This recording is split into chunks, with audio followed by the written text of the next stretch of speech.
Hey guys, so in this quick video, I'm going to show you the reasons why you shouldn't buy this EP-425 Weber Spirit. I just want to make like a quick video like this to kind of like save you time. So the pros is that the sear zone is legit, really even heat, built-in digital thermometer, that simple ignition, easy to put together. So it's kind of like simple to use, 10-year warranty. So that's great. I mean, like it's a good product. But what are the reasons why you shouldn't get it? So you don't have the proper tank gauge. So old Spirit, to get a rough idea of the tank level, you need a separate gauge or the hot weather trick to check how much gas is left. So this is kind of like the first thing. Now the second thing, you have the battery door there, and this is like another thing. Wheels could be better, of course. Like the wheels is like the topic of its own, but that's something you have to be aware of.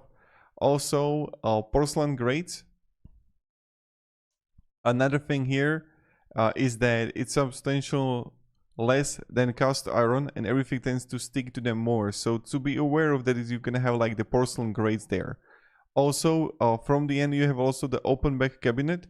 So as you can see right here, maybe you will don't like that too, and things could like get inside. So just be aware of it too.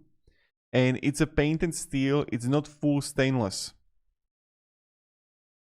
And it's great, it's working okay, but to be aware of. And